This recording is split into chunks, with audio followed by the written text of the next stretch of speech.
the stock which is on our radar is Godrej Consumer, GCPL. The company has announced that they will be buying 100% stake in South African company Frika Hair. Vivek Gambhir, the managing director of the company, now joins us on the phone line.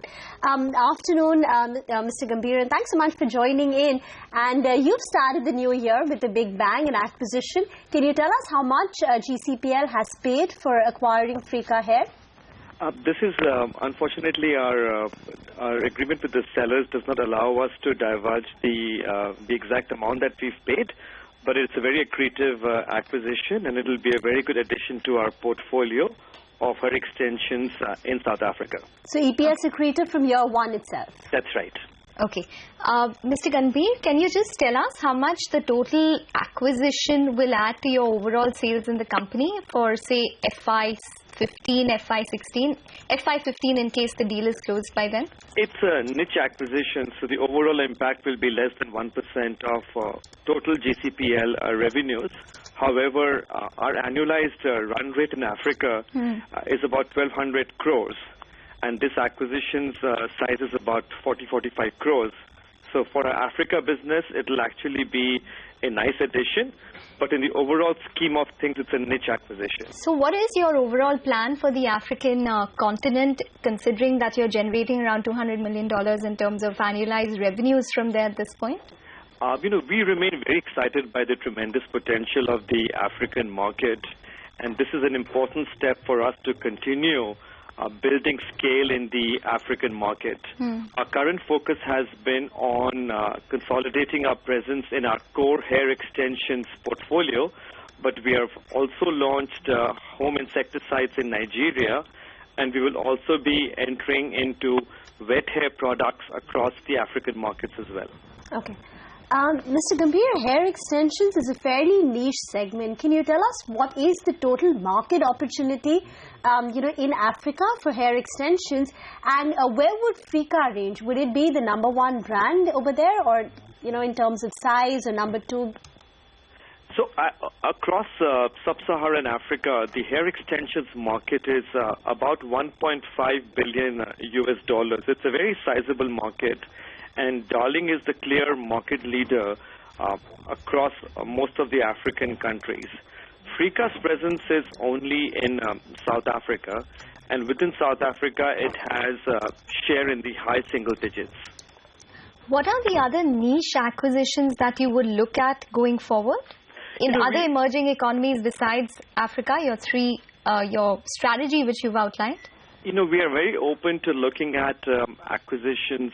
Clearly, our #1 priority for acquisitions would be in India. But beyond India, we are very open to acquisitions in both Indonesia and in sub-Saharan Africa. As long as the acquisitions make strategic, operational, and financial sense, we are very open to building further scale in our core geographies. Okay. The company in its press release has indicated that this move is in line with GCPL's global 3x3 strategy, targeting strong regional assets in emerging world. What is this 3x3 strategy, and by the end of it, what is it that you would like the financials of GCPL to look like? Roughly, our current financials are about 50% of our revenues come from India, and the remaining half come from outside India. Our belief is that we will try and keep to that same mix of revenues. And with 3x3, our focus is on looking to expand our portfolio in emerging markets in Africa, Asia, and Latin America in our 3 core categories: home care, hair care, and personal care. Okay. Mr. Gambhir, I just wanted to move away from the acquisition that's announced and wanted to ask you about the benefit that Godrej Consumer could possibly see from lower crude prices.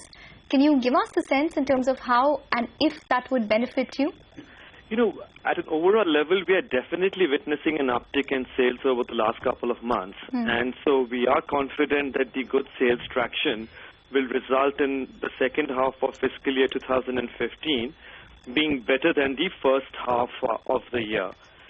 We do expect volume growth to be healthier, though price-led growth could be a bit challenging given the benign commodity price environment, as you were mentioning. And typically also, whenever commodity prices are benign, we do see increased promotional activity, particularly on the part of the regional players. And so I do expect our promotional investments to go up. But having said that, I think net-net, we will definitely see a good balance of better sales growth and reasonable profit improvement. Okay.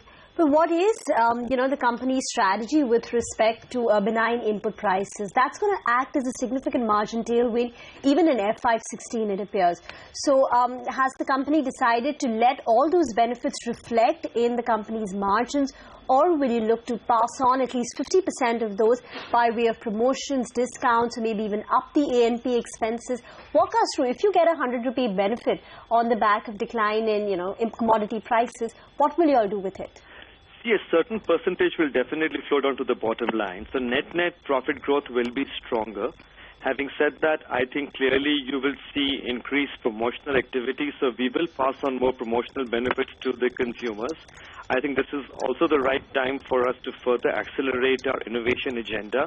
So you will see a lot more new launches from us coming next year. And that will also consume more advertising and publicity expenses. But having said that, in spite of increased A&P expenses and promotional activity, you will see better profit growth next year. Okay. Last question then, Mr. Gambhir. When you talk about better volumes at this point in time, what is the volume range that you're seeing as compared to earlier estimates or what you were clocking earlier? I think from an industry point of view, we are expecting that the overall FMCG industry should be able to get volume growth in the high single digits, or with a little bit of luck, we could even see low double-digit volume growth for the industry. And our hope would be, of course, to do better than the industry. For the fiscal? For the fiscal 15, yes. Okay. You also indicated that right now you would look at an acquisition in India. That could be the preferred destination. Is something on the anvil in the next 3 or 6 months, or perhaps in FY16? I would not want to comment on specifics at this stage. Okay. All right, Mr. Gambhir, we'll have to leave it at that. Thanks so much for joining in. So that's a niche acquisition done by GCPL. But Reema, it's interesting because we had Apollo Hospitals also, and when I was talking to the management, they also mentioned that specialty pharmaceuticals is the next way to go. So they've acquired secondary care, which is basically daycare, and you've seen Godrej do the same thing, which is basically a niche space, something which is not, which is a smaller company, which has started out and now being acquired by a bigger company. So interesting trends emerging. Well, I think you can scale it up if you have a niche, and then they're trying to, use the niche opportunity, scale it up, and thereby tap, the overall market opportunity. It's a small one for GCPL, which is why perhaps it's not reacting, though it will be an EPS accretive transaction.